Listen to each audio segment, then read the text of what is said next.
This is exactly right.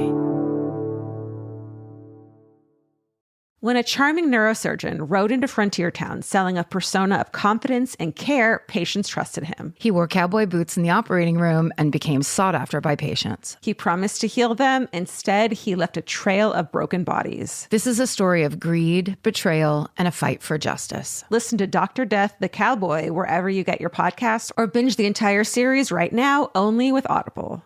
Goodbye. The best time to think about home security is before you need it. That's exactly why there's Simply Safe. Traditional home security only alerts you after a break-in has already happened, and that's too late. Simply Safe is changing that. Simply Safe's US-based live agents identify threats on your property and help deter them so intruders never get to your house. The system is customizable so you can build one that fits your home and your specific needs. The 24/7 professional monitoring is effective and affordable and won't lock you into a long-term contract. I think that's what's so scary for so many people is that long-term contract. And like, what if it turns out you don't like it or need it, but they don't have that because they know you'll like it and you'll know that you need it and feel so much safer when you have it. Like at this point in my life, I would never go without a security system on my house. I just feel safer with actually having Simply Safe around. There's a whole staff at Simply Safe that's waiting to talk to you and help you out. Right now, you can get 50% off your new system by visiting simplysafe.com/MFM. That's half off at simplysafe.com/MFM. There's no safe like Simply Safe. Goodbye. While the world watches the stars at the FIFA World Cup, Hyundai has its eyes on the next generation of talent. The future soccer stars who are already turning heads at age 14. Because next doesn't wait for an invitation. And Hyundai doesn't either. Hyundai has always moved the future within reach. Hyundai did it by making advanced safety standard on every vehicle. And by engineering EVs with ultra-fast charging capability. And Hyundai continues doing it every day because the future isn't some far-off concept. It's already here. Next starts now. Hyundai, an official partner of FIFA. Goodbye.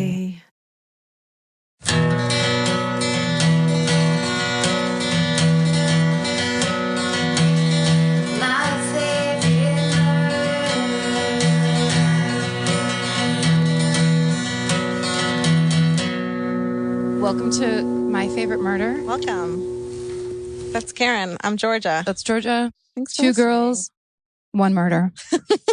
Obsessed with true crime, both of us. With bad things. Bad things happening. We love it. We want to know all about it so it'll never happen to us. And it turns out so do a lot of other people. Yeah. Because lots of people have been telling us about how much they like it.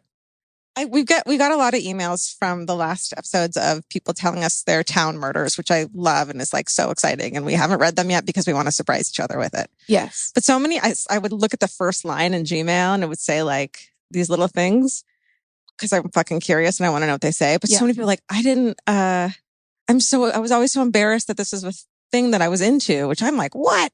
I'm trying to talk to everyone about it. I know. Well, that's how I felt when I was younger. Yeah. Like that I was like crazy. Or people would think that you wanted to murder people. Right, exactly. And then the second I started doing stand-up and every other stand-up comic knew every serial killer backwards and forwards, I was like, oh, I get it. I wonder what it is.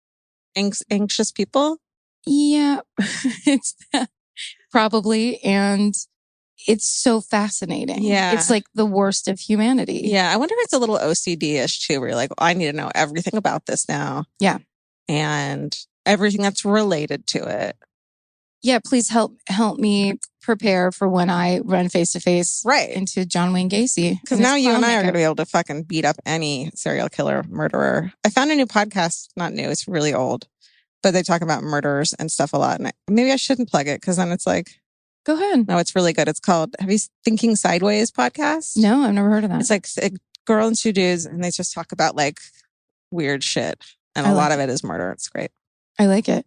I started listening to Joe DeRosa and Pat Walsh's podcast, I'll See You in Hell. Oh my God. Which, because I had to drive home from San Francisco yesterday. It's 6 hours. So I listened to many and it was really hilarious. I recommend that. What do they talk about? They talk about they put on a horror movie, but then they just talk over it. You can't hear it or anything. They just tell you what movie it is and they talk about it incidentally as they have conversations. It sounds like it shouldn't work, but I bet it's fucking great. Well, it's so great because they both have these insane comprehensive encyclopedic Right. knowledge of movies. So Right. any tangent they go on, they know exactly who and what they're talking about, which of course Wow. was a real sore spot for me. Yeah. As anytime I bring up a subject, I'm like, you know, that thing that happened that time. Hold on. Well, you need like the right person to fill in the blanks. Yes. And you're just like, oh, this is why I'm friends with you, is because you like, I was just rambling and you filled it in, and that's the best. That's what we do, right? It's totally what we do. Oh, I was going to make you say the last part. Didn't work. I guess I'm not good at that part. Let's end this Do. podcast. Do. Oh, thank you. I'm really excited, audience, because Georgia got new couches. Ooh. And when I was listening to our first episode, there's a sound in the background at the entire time. And it's me squeaking on my couch. Like I'm just constantly moving around. Oh, it was a leather couch. It was making me laugh so hard. Oh, when God, I listened didn't to it. even notice. So but no, it's all cleared up. I got these for podcasting, so that they don't make background noise in podcasting. Perfect podcasting couch. You can write them off. Wait, not that I make any money on podcasting. This is not a money-making venture, everyone. Don't quit your job. You never know. You don't ever know. You don't ever know. You don't ever know. Like getting murdered. Yep. Should we jump into it, or should we talk about making a murderer? Have you been reading all the making a murderer theories? Well, the natural backlash has happened. Yeah. Pretty sure he's guilty now. Are you? I'm pretty sure he's guilty now. Are you really? Yes. I think that's very adult of you to be able to change positions. Yeah. Really? Doesn't feel good. Well, look, here's the thing, and this is the one thing I agree with. In general, I think he's innocent, and I think very bad things are happening in that state. I think there's a natural backlash when you get kind of spoon-fed an answer, not an answer, but like a villain, and like, here's really what happened. And they're leaving just enough pieces free so you can put the mystery together yourself. Yeah. And then everyone thinks they got it and they're on it. Well, so there's always the hot take of like, no, actually. Right. Because everyone wants to know details. Right. Well, that's the problem, is the people who are looking up details are like, oh, this documentary was really one-sided and you guys left so much shit out, which makes me suspect of you. Yeah. And suspect of your conclusion. Yeah, but none of the details that I read, and I admittedly only read maybe 2 articles, half skimmed while I was doing 2 other things. But the piece of evidence that they brought up didn't sway me toward him. It was like that thing of like, where was it? I don't think it's proof. The things that they mention that was evidence that got left out was not stronger evidence than like bones in the fire pit or. Do you know what I think? I think that someone on that property, someone's did it, but maybe it wasn't Steve Avery. And I think Brendan Dassey knows or participated in it. Really? Yeah. Because if you go back, which I've done now, and read his whole 10 hours of transcript, there's shit they're not feeding him that it's too much of a narrative. But he said it's from Kiss the Girls. I remember that part near the end. I know. I in love the that courtroom, part. he's like, it's from Kiss the Girls. Yeah, no, he might have made that up. There's some shit that it's like, this is a narrative you're telling, and you're too stupid to like make up this story that sounds this much of a narrative. Right. It's just that zero blood anywhere. I know. Well, which is why I'm like, it probably happened somewhere else, and maybe it wasn't Steve. I just changed. I see. It's been 3 minutes and I've already changed my mind. The family. Well, no, I mean, I think that's good. You have to continually reapproach it. Like the district circuit court judge that you are, and always stay neutral. I am. Did you know I went to school for that? But I don't know. I'm much more interested in like, you can tell that there's a very real systemic problem. That's not even. I'm not talking about that. Yeah. That shit's. Those people do whatever they want. Yeah. You can tell that district attorney just does whatever he wants. I think the key was planted. I think that probably maybe the blood was planted. I don't think that he got a fair trial and everything. It's interesting. One of the things that I kind of led me down a rabbit hole is people are saying that the key that they found, that's a spare key. That's like maybe the brother. They're like, we know it's Stephen Avery, and he gave him the spare key. The brother gave her spare key to him to like plant. And there's like a photo that they keep showing of her standing by her car with her camera and stuff. And you can see her big old keychain, her holding it in there. It's like, so that her purse wasn't found. Nothing was found. So And then the ex-boyfriend, there's the picture where he has a scratch on his hand. Right. Like a human fingernail scratch that's really long. Yeah. I don't think they had anything to do with it. I think they probably found the car. I bet they like trespassed onto the CV. This is all based on shit that I've read on Reddit too, by the way. I'm not taking any fucking credit for this. No. Found the car because they knew that she was going there, called the cops up, and it was an illegal fucking fine. And so they made that woman who was in the search party go find the car. Right. Does this make anyone who's listening who hasn't watched it? Everyone's watched it. Everyone's watched it in America and decided. It's going to be interesting to see if anything actually really. What happened with that? Were you reading these papers off of that anonymous like file dump? No. Anonymous went in and like released all those files. I'm interested. I don't know. But then there was a thing today that was it today or yesterday that was there's a serial killer that they think is good for her murder. I fucking totally. He's in the background of in the video. Yeah. And there's a serial killer. He was known for going to the trials of the people he would frame. Yeah. But he's a big old fat unhealthy dude. Oh, sorry, what's the problem? Well, how could he like a young sprite woman? Although I guess if you're like, help me, I need help, and you just push her in the van. Yeah, it's a classic Buffalo Bill scenario. Yeah, totally. Totally. That guy. Me out for a second. What are you, size 14? Big old fat girl. Big old fat girl. She a big old fat person.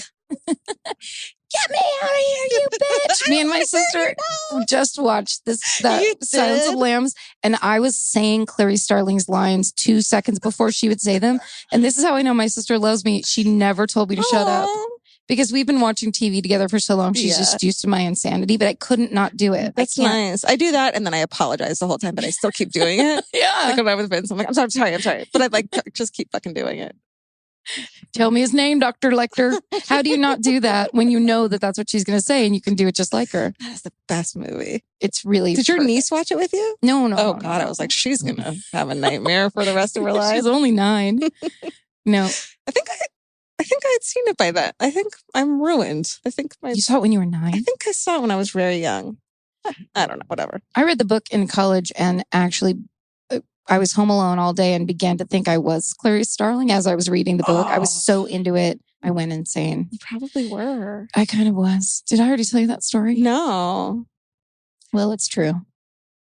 If you're always on the lookout for a great audiobook or just want help figuring out what to listen to next, there's a podcast you should know about. It's called Earsay, the Audible and iHeart Audio Book Club, hosted by Cal Penn. Each episode takes a closer look at some of the most talked about new audiobooks on Audible, spanning a wide range of genres from sci-fi and literary fiction to rom-coms, thrillers, and comedy. Cal is joined by guests who dig into what these stories are about, what makes them stand out as audiobooks, and why they're connecting with listeners right now. If you're looking for your next listen, this is a great place to start. Listen to Earsay, the Audible and iHeart Audiobook Club on the iHeartRadio app, Apple Podcasts, or wherever you get your podcasts. Goodbye. The best time to think about home security is before you need it. That's exactly why there's Simply Safe. Traditional home security only alerts you after a break-in has already happened, and that's too late. Simply Safe is changing that. Simply Safe's U.S.-based live agents identify threats on your property and help deter them so intruders never get to your house. The system is customizable so you can build one that fits your home and your specific needs. The 24/7 professional monitoring is effective and affordable and won't lock you into a long-term contract. I think that's what's so scary for so many people is that long-term contract. And like, what if it turns out you don't like it or need it,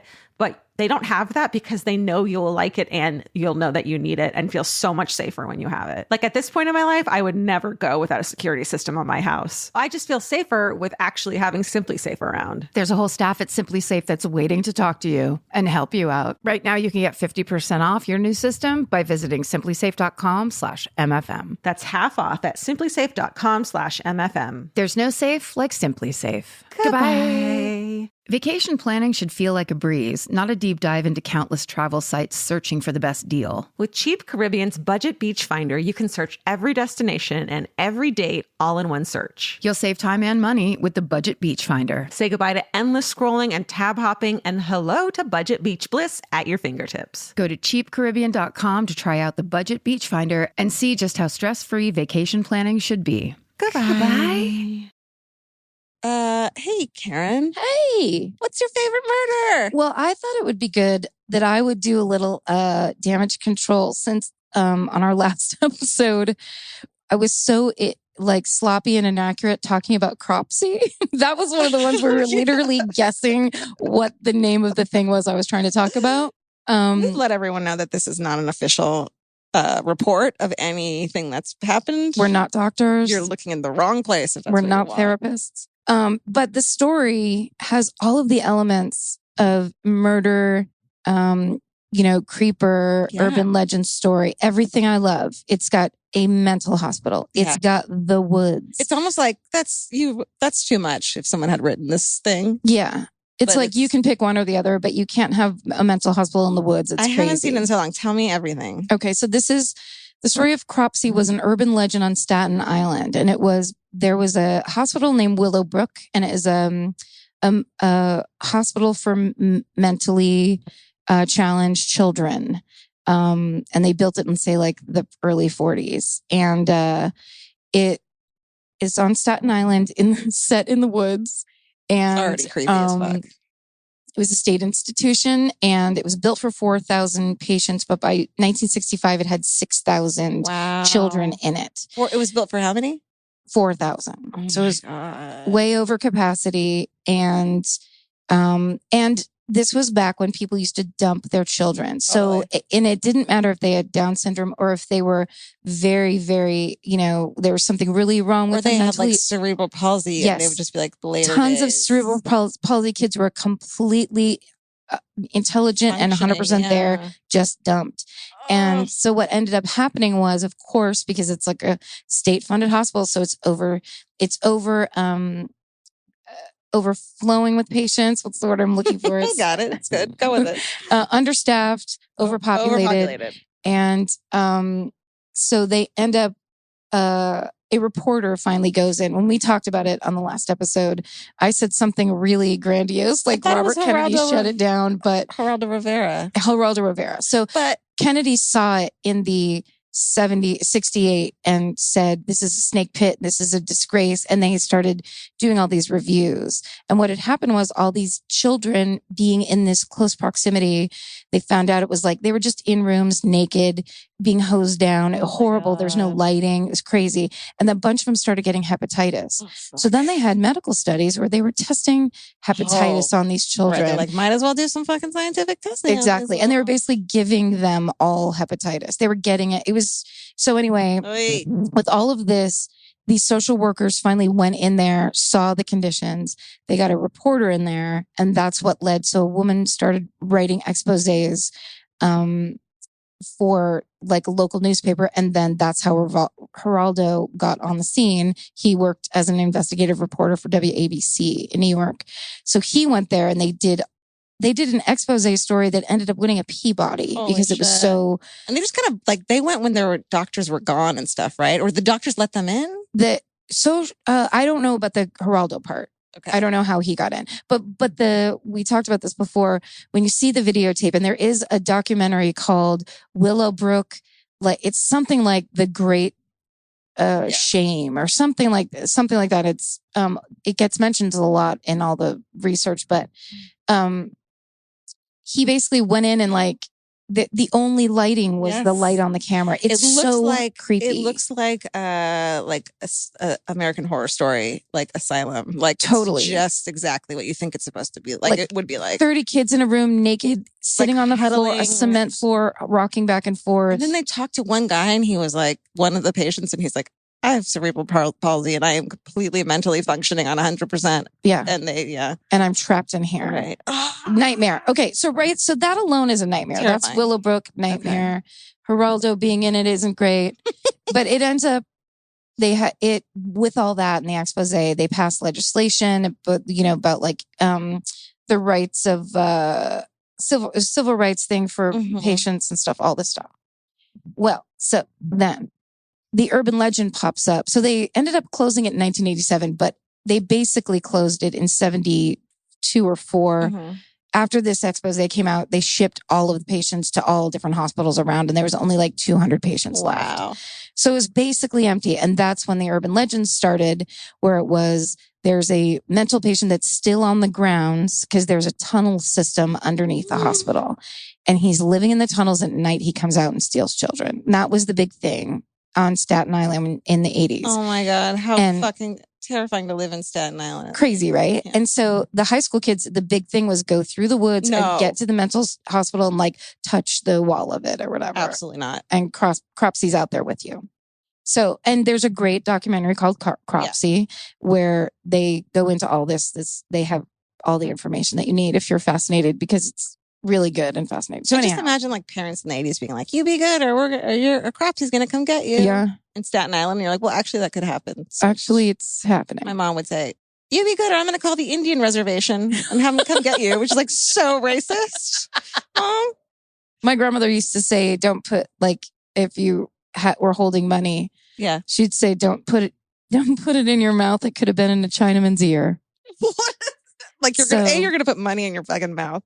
Oh my God. Racist in like a chipper grandma way. Right. So anyway, now we're going to introduce a new character in this story. Okay. And it's a man named Andre Rand. And he was, he's described in one of the pages that I read as a mentally incompetent convicted sex offender. That sounds fun. So he's got it all. Yeah.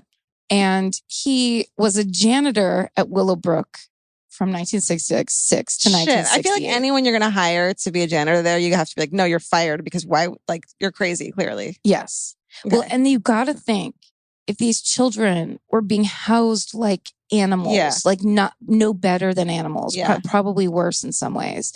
The staff that were there letting this happen and looking at it every day, not the greatest people you're going to want. Let's say they're not around. We can pretty. I'm sure there's a couple gems in there. Like I'm staying because they need me and I'm the only hope they have. But the majority probably, I mean, in life, there's probably 1 out of 100 people who are even like that. Yeah. So you're going to get people who are real good with throwing a bucket of water on a bunch of mentally ill children and walking out of the room. You good with that, Andre?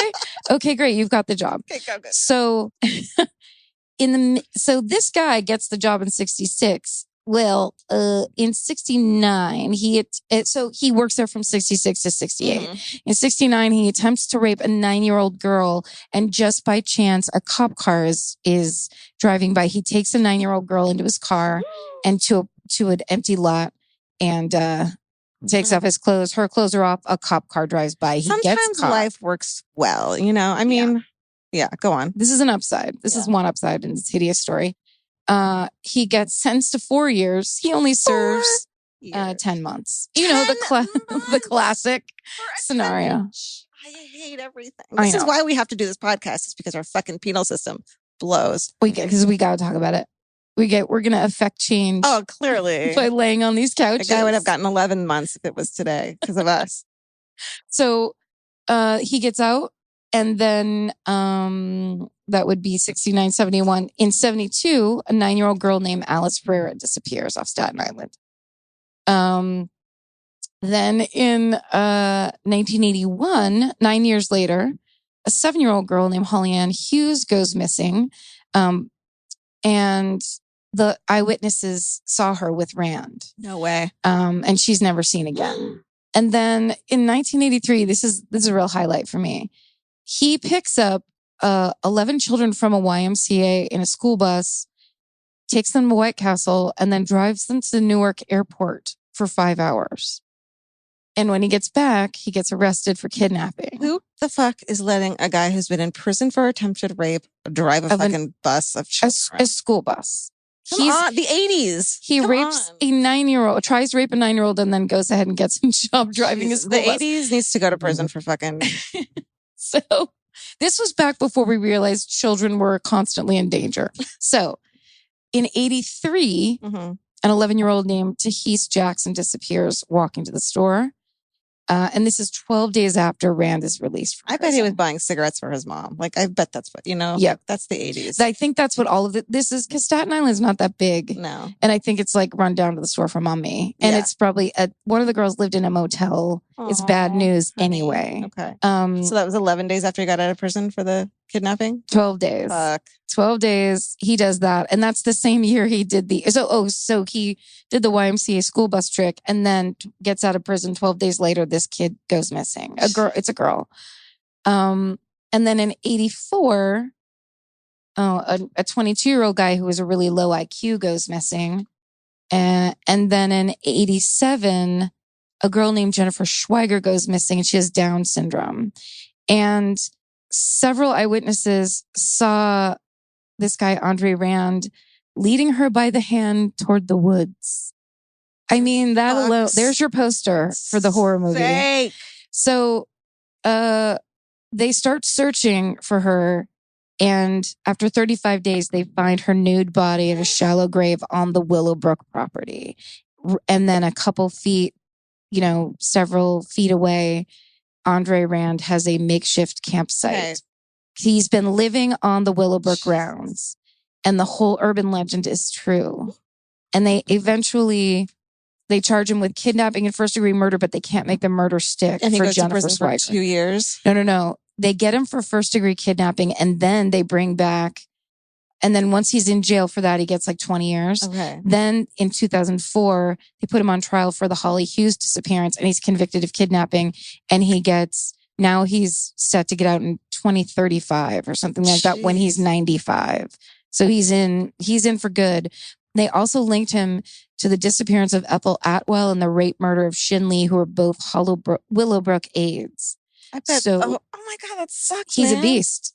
And it's basically the most fascinating story of that it all was true. What a bummer to go to work and then you get killed. Like, don't go in the woods. Don't walk to the store by yourself. But you're like, I'm just going to work. Just going to work. Just trying to pay my rent. Oh, fuck. So that's Cropsey. That's a good murder. I mean, it's what's good about it is it's the worst thing I've ever heard in my life.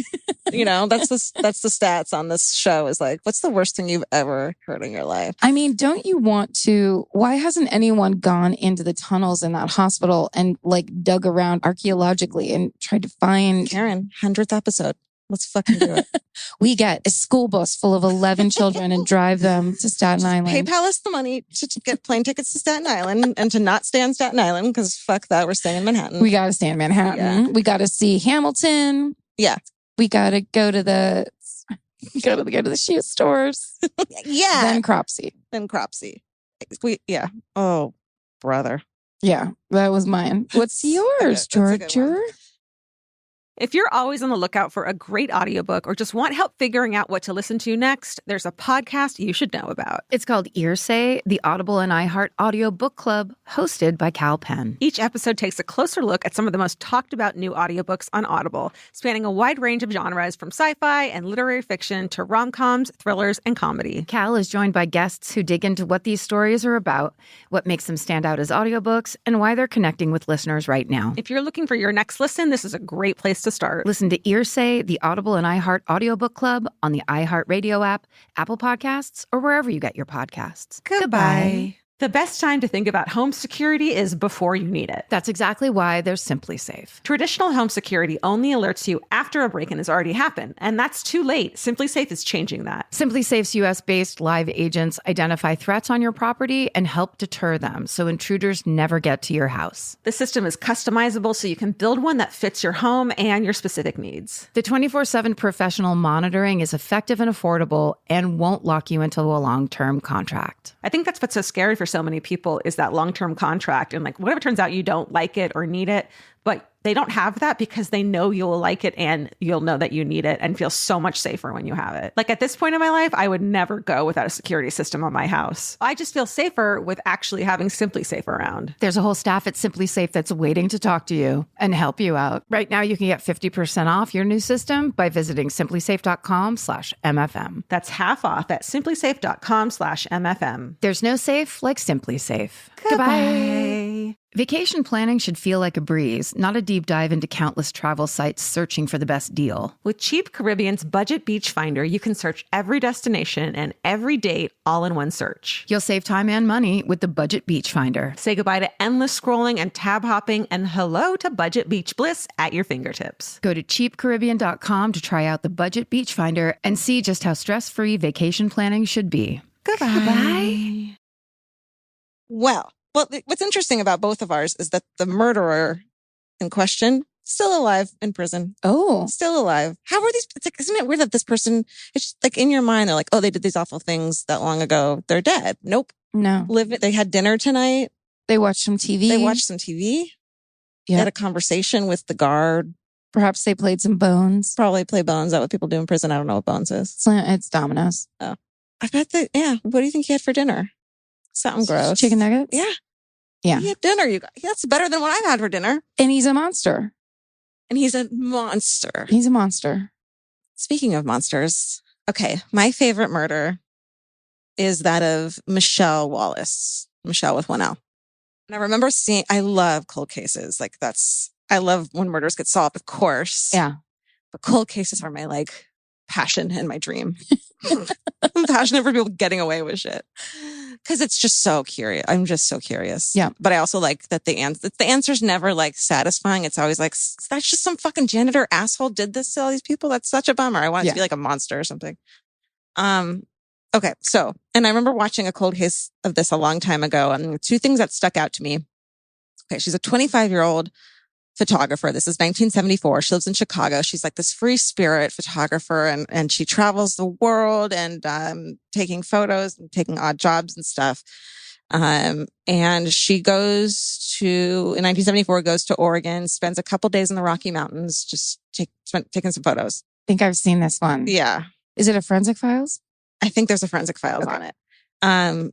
She's leaving the Rocky Mountains and she does the classic 1970s I want to get murdered move. Do you know what that is? Is it hitchhiking? It's fucking hitchhikers. She picks up hitchhikers. Oh, she picks them up. She picks up two dudes. Oh no. What? One girl alone picks up two dudes. What the 70s and 80s? They're going to fucking prison. Yeah. What did they look like? I wondered that she was like, this is fine. Yeah. I don't know. Was and one like really short or something? Listen, short guys are strong. Don't pick up anyone. And they're mad. And they're angry. Yeah. So we're going to get a lot of hate mail for this. No, it's fine. I'm short. It's fine. Okay. So she drops one of them off at the bar, this one dude. And then of course she is never seen again. Mm-hmm. Then the guy who she dropped off finds out this girl's missing and he's like, wait a second. She dropped me off. And then the guy I was with, who I barely knew, said, can you take me to my car actually? And the guy was like, I didn't think he had a car. So I thought that was strange. So they start looking. His name is Roy. Sorry, the guy that got dropped off at the bar is the one that says that. Yeah. He's like, okay. I didn't think Roy is his name had a car. Okay. And he's like, yo, why did you let her leave with him? Fuck. You know, like right there, you could have fucking fixed it. Anyways, Roy Melanson. Should have looked that up before I started. Roy Melanson. He's a drifter and a convicted rapist. Mm-hmm. So, but he got out after a very short time. Sure. Why would you keep him in? Yeah. Why this keep time him now in? he knows to kill the person so they can't ID him. You know, right. It's like, that's how you do that. That's how you progress. I'm having a panic attack. He's found with her driver's license, camping equipment, car keys, and pawn tickets for her camera. And this is one of my favorite parts of why it stuck with me. And I can't fucking find this online now. Some reason it's not up there anymore. They find the camera at the pawn shop. They develop the film. It's all her photos in the Rocky Mountains. The very last photo is Roy sitting on a bed. Behind him laying down as a naked woman. And it's not her. So he has her camera. You know, it's like, that's the proof. Yep. She's missing and you robbed her and you took a photo of yourself, you fucking idiot. And I can't find that photo online. I know it was in the Forensic Files or whatever. I totally remember this episode because it's so freaky. So freaky. And this guy never got caught? No. Okay. Here's my other favorite part about this. Okay. Well, it's an awful story. Okay. 5 weeks later, Michelle's mom just kills herself because she can't even deal. It's like, my daughter didn't come back. I know she's dead. Ugh. Kills herself. And then in 79, so what is that? 5 years later, this is the other part that's really fucked up and has stuck with me. They find just a scalp with 2 brown-haired braids on it. Like a scalp only. Oh, where'd they Some find hiker found it near where she had picked up the hitchhikers. Oh, so just a fucking scalp. I'm going to keep saying it because it's fucking awful. Just picture Do you think it was like sitting on a log or yeah, definitely hanging from a branch? Probably. They showed it. There's a photo which they're hanging from a branch. Sorry. Well, you got to think like he didn't he definitely didn't scalp her. Probably this is animal work. Oh, you think so? Well, I guess if it's that clean, maybe not, but I would think so. No, I don't. I mean, I have no idea, but my first guess is, doesn't it all decompose at the same time? Like, why would the scalp still be there if nothing else is there? Well, and maybe an animal pulled it off, like was chewing at the. Everyone who's listening right now and freaking out at us and hates us so much, and we've just lost half our listeners. Here's the thing, though. It's like that's kind of part of what's interesting about serial killers is when they do things. It's those markers. Mutilation. Of like, yeah. Not a lot of them. I don't think that's a normal fit, like a. I don't know. What do you think? Well, sometimes it's like a calling card. Right. Of like, oh, that's the thing is he wants to keep their hair or remove their hair. Or I don't know, whatever. Like, it makes me think of that, of like a scalping serial killer. I've read way too much about cutting off nipples. I just can't read about cutting off nipples anymore. I know. Your face is telling. I'm just picturing it. The thought of like. It hurt really bad. It hurts to think about it. So the thought of someone doing it, you have to be just a complete sociopath. Yeah. Clearly you're a psychopath. Anyways, okay. You clearly have a problem with your mother. Sorry. That's fair. But it's true. That's fair. Okay. They find the scalp, but it's 1979, and so they don't have a body, so they can't prosecute. So they put it in a brown cardboard box. Yeah. They put it up on the shelf. Right. In a hot room. Yeah. But there's no body, so they can't prosecute. But it's like, well, I feel like nowadays you can prosecute without a body much more easily. Yeah. And then, so 12 years goes by, no body.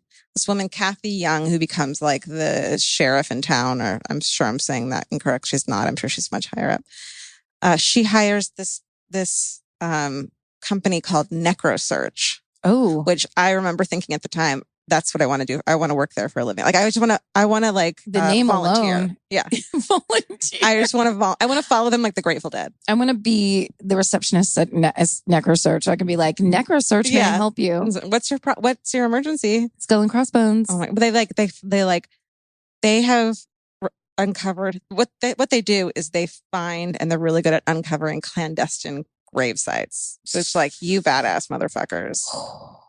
Is that how? Do they have like a? They have like a farm. They have a farm where they like bury pigs, dead pigs, and kind of understand the soil changes and like what doesn't look right out in nature. Okay. What is man-made? What is placed there? These sorts of things, and like what is the decomposition of this pile of soil or dirt, or like, these kinds of things. What has been dug up in the past 10 years even that's different from the soil next to it. Do animals scalp people and keep the braids for themselves? Exactly. Stuff like that. Well, here's what happened is they took her braids and did some forensic analysis on them and found the leaves of a tree that was in a certain area of those mountains. Mm-hmm. So they went there, they spread out on that area where the trees are. Day 2, fucking find her bones. Whoa. What was left of them. Wow. I know. These guys, they've uncovered over they've taken on over 235 cases. I don't know how many they've found, but these are the good guys. NecroSearch. I love that. I know. I bet at a party we would corner these people, and I bet they get kicked out of parties a lot, though. Oh my God. Yeah. I would never leave a NecroSearcher alone. No, can we have a request if anyone knows a NecroSearcher I think they're in San Francisco, to please have them be on the podcast. I just think that's insanely fascinating. It's almost like having X-ray vision. Like you can look at a forest or a ditch and know what's wrong and what's off. Absolutely. Well, the woman who found the bones was like, they were all searching for 2 days. She goes off the trail to take a piss in the woods, which seems like it shouldn't be allowed if you're looking for us. Hey, she's still human. Yeah. And she looks, and there's a ray of light flashing on a gold tooth. She finds the skull. Oh, that's the Lord's work. Yeah. And this is where my Christian part comes in. This is it. I know. Yeah, not before she dies. No, it doesn't belong there. Well, it's at the bottom of a ravine, so like someone straight tossed this person over. Like didn't even bury her. Just threw her in. Tossed her over. So they take Roy Melanson to trial. He is found guilty in 93. So she gets killed in 74, found guilty in 93. Since then, and I didn't know this until I started looking up to it, he's been convicted for another murder, which happened 50 days before Michelle's murder in Napa in 1974. Yeah. Woman who was stabbed to death at a bar she owned. And they found a cigarette butt that had his DNA on it, put it through the fucking CODIS, the most amazing thing in the world. Found his DNA match. Another woman in Louisiana who fucking, it's gruesome. So he's done it multiple times. Yeah, at least twice that they know of through DNA. But they're not taking the third one to trial because it's too expensive to do all these things for, which sucks for that family. Yes. You know? But they know it's him. Yeah, now they know it's him. But he's going to go to jail anyway, so their rationale is he's there. Right, which is why Napa took him to trial, is because he can be eligible for parole, which I think is fucking hilarious for Michelle's murder in like the next 10 years. Eligible for parole. So they convicted him to make sure that if that ever happens, that's good. He has to be extradited to California. Yeah, it's very strange the way the laws still work like that, where it's just kind of like, and then we let him out again. Right. And then, but you know what? He was real good inside, so we let him out again. Yeah. We're like, well, at the trial, like one of the jurors sneezed wrong, so he's out. Yeah. And we don't have enough money to try him again, and we think we're going to lose. So. And we probably won't warn anybody just to keep it interesting. Nope. The good thing about all of this is that hitchhiking pretty much doesn't exist anymore. Thank God. We've talked about this before. Like, I don't even understand. Like, I know it's like an innocent time and shit, but like, I don't think that's common sense any time in your life. Like, no. At any point in history. No. I mean, think of like, if you were at a party with your friends' friends, you probably wouldn't want to be in a car with any of those people. Yeah. And those are like cold. So imagine if it's just anybody driving down the street. Have you ever hitchhiked? Is that negative of me? No. No. What are you don't want to be at a party with your friends? No, I've never hitchhiked. I've never done anything like that. I think I have when I was a kid, but like with a friend. And I think the person it was like an Irvine where it's just like the safest place in the world. But it was idiotic. And I think the person who picked us up yelled at us. I did pick up two girls who were in junior high. We were driving home. We were driving up to Petaluma from LA, me and my ex, and we stopped at a gas station, and there were two little girls that couldn't have been more than 14 years old sitting at this gas station. It was 2 a.m.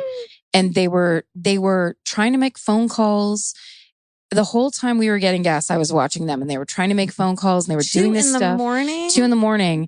And I was watching them, and the guy that worked there seemed a little creepy. Yeah. And he was kind of like coming out and looking at them and going back in, and people would pull in, and I was just the whole time staring at them. And finally, when we went to leave, I was like, drive over there. And we pulled up, and I was like, do you guys need a ride home? And they were like, yep. And immediately got in the car. And I was like, first of all, never get into a car with people. And then secondly, did you go to Lou Sutton Grammar School? And they both went to my sister's grammar school. And I got names, and they kind of smelled. It was like clearly they were from the bad side of town, and they probably snuck out, right, and then got stuck somewhere, and then ended up at this gas station out by the freeway where I was it's not walkable. No, it's like 5 miles away from any neighborhood, and it's all farmland and shit. Yeah, so we dropped them off, and I was like, "Don't ever do this again," and they were like, and then ran in, and they will, but oh God, where are they now? I wonder if they remember you. No, they both own that gas station. Because of my setting them on their way correctly. Good job. Thank you. Well, I just wanted to take a second to brag about something good I did for the community. Do you mind? No, I love it. Thank you. What if they went home and killed their mom? Can I turn this into a bummer real quick? They were the ones that were all along. Yep. That's a good twisteroo. That is. Let's write a book. They went home and killed their mom. Oh, I'm dead inside. I want to read one of so at the end of the show, we like to do your favorite or your town. No, we do your town murder. Yeah. So either we'll have a guest tell us a story, or we're asking you guys to send us your stories. Should we start at my favorite murder Gmail? I probably should. Sure. Let's do it. My favorite murder Gmail And then there's also a Facebook group. So you can start Facebook page, we call it. Facebook page, group page. I think it's a group. I don't know what I said. Last time you just called it plain old Facebook page and it made me laugh really hard. We have Facebook page. We have Facebook page called My Favorite Murder, and you can tell your story on the front page, like tell everyone your shit, and like you guys should like bond over it and stuff. I feel like I should also start a Twitter account. Maybe this is business that you guys don't need to hear about, but I should, because it seems like that's also a good way for people. You're really good at that, and it stresses me out to start from zero followers. I'm really good at starting Twitter accounts. No, you're good at Twitter. Oh, thanks. It's my passion. I'm really bad at it. I started like a year ago because I hated it, and I hate it now because it's a difficult exercise. Yeah. It's can you handle putting things out there and wanting something in return and not getting it? No. Well, or can you? Because you do it and then you get stuff. It's true. I do get stuff out of it. Okay. Yeah. Start one. Let's do that. Okay. By this point that people are listening, it's going to be up anyways. Okay. I've made a whole file. Should we, let's see. All right. I'm going to close my eyes and scroll and pick one. Great. And if it sucks, then we'll delete it and start over. Okay. All right. This is from Todd Deck. Todd. You ready for this? Thanks, Todd. It starts The Girl in the Box. Hell yeah. Hello. Thank you both for sharing your love of true crime. Truth be told, I've always enjoyed the genre and never really got the opportunity to chat about it with people. Blah, blah, blah, blah, blah, blah, blah. It's now time for my true crime story. I am a new public librarian in a rural town. Already sounds awesome. Thank you. Dude. Thank you for your service. When I first started on the job, my first reference question was, where is the girl in the box? And my initial thought was, what the fuck? Mm-hmm. After some amateur sleuthing, I quickly learned that this patron was asking for a book called Perfect Victim. It's a true crime story detailing the story of a young female hit. We fucking talked about this before on the podcast. Yeah. This guy did not. Oh no, has it gone up yet? That one? Yeah. Well, we didn't. It wasn't one of our favorite murders, so it was a sidebar story. Okay, so I'm not going to get mad at him. Okay. Well, maybe you don't know what he knows about it. Is he just talking about the story itself, or does he have some personal connection? I think it happened in the small town he lives in. Oh, yeah. Let's do another one. Okay. But Todd, thanks, because we love that story. Thanks, Todd. Too. No, I really appreciate it. That story. That's one of the earlier ones that I ever heard about, and I just couldn't picture. I remember being like 12 or 13 and hearing that story, and I couldn't picture what it meant. Like, how do you keep a person in a box under your bed? Yeah. How? Well, I had one of those IKEA bed that had drawers underneath it, so I totally get it. You got it. But they also put a box on her head. That was when they trapped her. Right. That's when they first had her in the car. They were all about boxes in that family. The boxes. Weirdos. Very weird. Not that they also tortured a woman, but yeah. And with the boxes, man. All right. There was one that had something about John Walsh. And so I really want to read that one to you. Yes, because of my theories that I've been reading. Oh, My Favorite Murder, Adam Walsh case. Here we go. Oh, yeah. This is from E. Allen. It's very fucking long. Ethan Allen, the furniture maker? Ethan Allen. Hello, Big Georgia. Fan. Big fan. What a great podcasts. Thanks. My info relates to the Adam Walsh who was abducted in 1981 from a mall in Hollywood, Florida. In 1978, my dad had this great idea to move our family to Florida to get away from the brutal cold of Western Pennsylvania. His growing paranoia and black ice phobias that killed my social life. Oh, I thought he was going to say killed my. We're not allowed to leave the house. Can I skip over shit? Is that dick? I think so. Okay. By 1980, I found my first job at the Hollywood Mall, in Woolworths, working at the snack bar, free pretzels and ice cream. But sadly, the icy machine was always on the fritz. The mall was close enough to our house that I could ride my bike to it in about 15 minutes. I remember that it was an indoor mall with a lot of tropical plants, pastel colors, herds of seniors, and totally 80s vibe. The location of Adam Walsh's abduction was the Sears department store at the Hollywood Mall. Now, I wasn't working July 27th, 1981, the day when 6-year-old Adam was abducted, but the news coverage was nonstop beginning that evening. From what I remember, Adam's dad, John Walsh, was the police's top suspect to begin with. Mm-hmm. There was lots of silent and not silent judgments from neighbors and community people being about him and his wife, Reeve. By the way, they're still married with new replacement kids, he says. Oh, no. Jesus. That's the joke we made, though, right? Yeah. We made that about Jean Benet Rand. I think we opened the door on that. Yeah. Of right. Like, have some replacement kids. Oh, my. Yeah. Oh, right. Don't have That's pretty harsh, though, when you read it back. Yeah. Okay, so here's the freaky part, he says. My mom worked locally and came home for lunch that day. On her way back to work that afternoon, in which she had to drive right by the mall, she remembers being tailgated towards the freeway. The person eventually pulled around her to get by. It was to the point of her getting a good look at the vehicle and thinking the person was really in a big hurry. When the news of Adam's disappearance was on every local TV station, the police begged anyone with info to call. A tip reported by a witness said they saw Adam being pushed into a blue van by a blonde man when he was abducted. When we heard the info about the blue van on the news, my mom started screaming that the blue van had been tailgating her that day. I can remember how crazy and gross and creepy it felt. She ended up calling the police and giving them the information. It's like a month later, they find Adam's head in a canal, chopped off with a machete in another part of Florida somewhere. A deviant felon, Otis Toole, who, have you fucking read about this motherfucker? He's the guy that was him and Gary. Yeah. No, I was going to say Gary Ridgway, but that's him and the guy that just murdered everybody. Yeah. And fucked everybody. Yeah, someone's yelling it at home. We need a third person to be the person to tell us. His name is, hold on. I just saw it today. He had a glass eye. Hold on. I just listened to the last podcast on the left about it. The left did an episode a really good one. Let me find it. Oh my God, it's so irritating. I know. It's But I also have a sidebar theory on this if this person doesn't talk about it. Okay, I want to hear this. Hold on. Because Otis is the one that says he did it. You think the other guy did it? Or Otis, because he has two T's, right? Henry Lee Lucas. Yes. Right? Yes. Yeah. Okay. Henry Lee Lucas, another serial. Okay.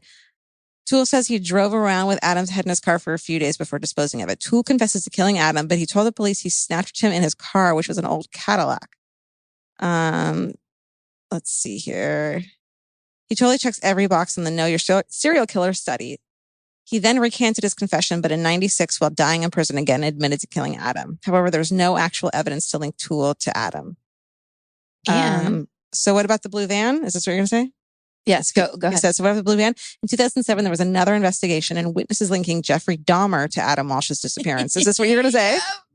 He was in Florida at the time and drove a blue van for work. Yeah. If you read info on Dahmer, he didn't cut off victims' heads. He did cut off victims' heads, often boys, but none as young as Adam. But Dahmer denied killing Adam. Is Dahmer still alive? No, they killed him in jail. Good. The police and John Walsh believe that Toole was the killer of Adam. Police closed the case. Now, here's another thing. Is that done? Yeah. Because he says, Karen, you were hilarious on Twitter, and I loved your Mark Maron interview. Oh, thanks. This was Ethan Allen. Allen. Yeah, E. Allen. And then he says, wait, Georgia, I don't really know your work. It's on the murder podcast. I think you're cool. Thanks, nice. E. Yeah. Thanks, E.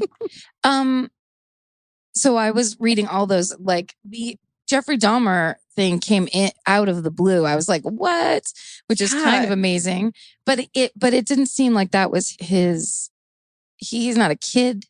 Yeah, but cutting off a head and driving a blue van are so much closer than just to some guy being like, yeah, I totally did it. Yeah, absolutely. You know and blonde and like young and blonde. And they had a really clear description.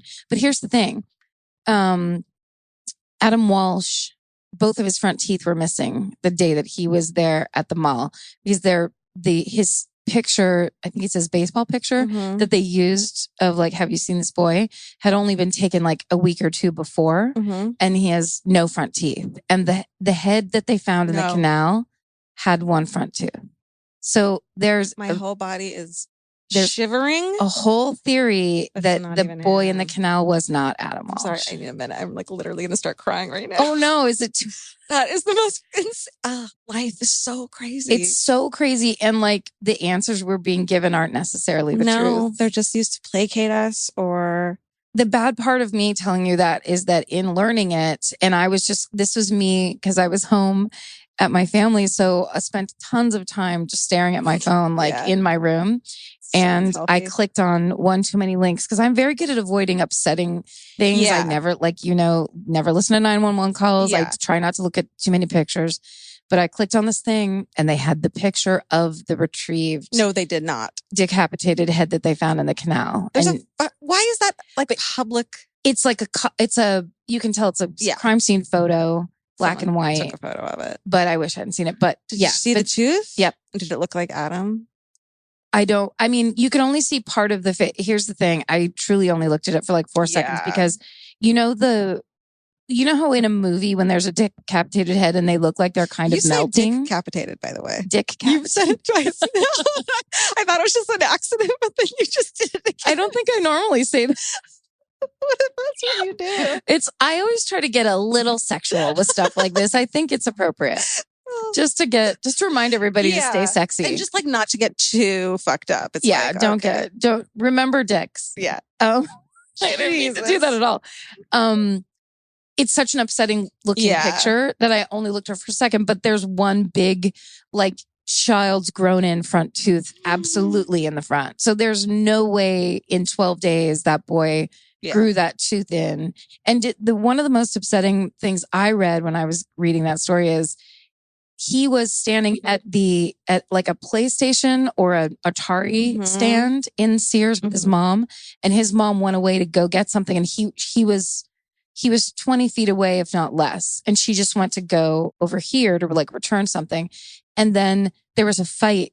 The kids started fighting about the video game, and a security guard came and kicked them all out, pushed them out of the Sears, made them all leave. So a 6-year-old is standing out on the sidewalk alone, kicked out of the Sears, and like too shy to go back inside or be like, no, my mom's in there. I have to be in there. He just goes where they tell him to go, and he basically is standing out on the street alone. I'm going to throw up. Sorry. No, it's incredible. Like that to me is like, this is what it felt like to be in the 80s. Like you just always felt like you were about to be fucking snatched off the goddamn street. Yeah. And like this story specifically. Yeah. People didn't know to tell their kids, like, if like a security guard is not a cop, and you can tell an adult, no, my mom's over there. You can do things. But he was so little. How old was he? 6. Oh, he's a baby. He's a baby. Oh, people are awful. Super gross. Why is life? So, but that was a good one. His mom potentially could be supporting the Dahmer theory of the Adam Walsh case. Yeah, I wonder. I mean, I wonder why John is sticking to O'Toole. Otis Toole? Yeah. I wonder why he doesn't want to change it. He probably they want it to be over. He's got to be intense, right? John Walsh? Yeah. Oh, you mean like at dinner? Yeah. Yeah. Like nobody wants to talk to him at a party. No, I don't think so. How are you? I honestly feel like the couple times I've like let my mind slightly wander into the possibility of that. I'm like, I would just be on pills from the day it happened until the day I died. Yep. Why would you ever? Well, like this, like fucking Michelle's mom. Just bye. Yes, check out. Yep. I can't. So much. Fuck. Please don't kill us, everyone. How do we end this on a positive note? Please don't kill us, everyone is as positive as one could get. This gets. By the way, this is a comedy podcast, right? Like technically? That's what they say. I mean, it's more like a slumber party where things happen that are great and then things happen against your will. And that's just junior high. Too bad. Fucking life, man. That's too bad. So is that counting as our hometown? Yeah, unless you have one that you want to. Well, I have my friend Audrey's from when I went home. Oh my God, yes. It's just that I recorded it at my niece's 9th birthday party. So that's so sick. Yeah, we were in the other room. We were far away from any child. I just love that. It was mostly adults. Yeah, let's go in the other room. And this is my friend Audrey, who I've been friends with since 6th grade. Okay, I love it. And it's about my hometown too. Yeah. Equally exciting. Okay, let me make this work. All right. So my favorite story, it's not really a murder, but it's something that happened here in Petaluma. It was like 2003, and the guy was known as the Petaluma Prowler, a.k.a. to the locals, the Petaluma Tickler. So this guy, hooded sweatshirt, whole thing, creeper, in the summertime would go around to a certain section of town and look for open doors and windows. And he would sneak in at night and he would rope women or couples or whatever, tickle their feet. And they would scream and then he would run away. So it kept happening weekend night after weekend night, like Friday, Saturday. Maybe he'd take a Saturday off, do a Sunday. So everyone was getting so freaked out. They had community center meetings about it. When are we going to catch this guy? So one night, my friend and I, coming home from the bars, we're driving down our street and we see that there's this whole police line kind of cordoning off the area. So we know that something big is going on. And so we go and we talk to the cop and what's going on? And he said, I can't really tell you, but make sure you lock your door when you go inside. So we thought for sure we were going to see him bust out of the bushes in any second. They never caught him, but they think they knew who it was and they sent him off, like shipped him out of town to Sacramento. So it was the greatest thing that ever happened. It was very exciting and terrifying at the same time because, tonight could have been the night that he decided to murder somebody. You don't know. He had to keep doing. That's a great story. I love that they just ran him out of town like Wild West style instead of just like Sacramento's problem now. Yep. Go up there. Gosh, I wonder. Yeah, that's a good story. Like you wake up because someone's tickling your feet. What the fuck? You know what? Here's the thing though. Don't hitchhike, as we've said, but don't leave your windows and doors open at night. I don't care how hot it is. Yeah. Sweat your fucking balls off. Or move upstairs. Literally, I would never live on the ground floor because I'm a terrified, anxiety-filled human being. I mean, it makes sense. But also it's like that thing of people wanting to get into your house. Yeah. They'll do it if they want to do it. When I walk by, this is awful. I shouldn't admit this. When I walk by a house, I'm like, I could get into that house. Like, I'm just like, this is what's wrong with this person. I want to get into their house to be like, look I'm in here. Look Should I be in here? No. Should you be? And you live on a busy street and I snuck right in. I have that feeling in New York all the time, but it's almost like the opposite where you can look into people's like apartment windows in the front, but it almost feels like because it's so common. Yeah. It's not as inviting because it just happens all the time. Yeah. People are used to being able to see right into someone's life. Yeah. Don't do that. Well, tickling is a much funnier thing to end on than a toothless. I mean, it's slightly up. I think he was a little molestier than the Petaluma Tickler is kind of a fun. It's like the Hamburglar, where it's like, actually, it was. Did you say the Hamburglar? Yeah, but I messed it up. I love it. I tried to put the word "dick" in there. I was laughing over ham decapitated. Send us to My Favorite Murder. Send us your hometown stories. We fucking love them. Yeah. It doesn't have to be a murder, even like crazy crimes. Shit that happen. Something creepy, like a Cropsey story, the woods. Up. Oh, and people who live near the woods that have creepy woods things. And then go to iTunes and review us and subscribe and do those things that help us. Please rate, review, subscribe. Yeah. Yeah. Please do that. Because two women hosting a podcast. Let's beat the men. I'm making this feminist out of nowhere. Are you going to make it like you didn't believe in us, like two women hosting a podcast? This thing's bullshit. No, I mean, like, don't you guys want us to do well? Because we're two women and we're like, yeah, Hillary, do you hear us? Yeah, I'm making this feminist immediately. Don't kill women. It really is ultimately. Yeah. It's a feminist movement. It is. Of talking about murder. We're feminists. Is that all? Anything else? Yeah, no. Any final thoughts? Don't murder us. This really seems like a concern of yours. I was just thinking, like, I don't want to talk about it because I'm just going to convince someone to kill me by telling them why I think it's possible, like they should do it. Because I have to say, I feel ready. I've been prepared for so long. That was Karen, by the way. I just want everyone to know that was Karen who said that. Oh my God, I'm gonna prepare my speech for when it happens, like to the news. Like, we didn't know. Here's your speech. She asked for it. Straight up, intentionally recorded it, set it into a microphone. Oh. All right. Thanks for listening, guys.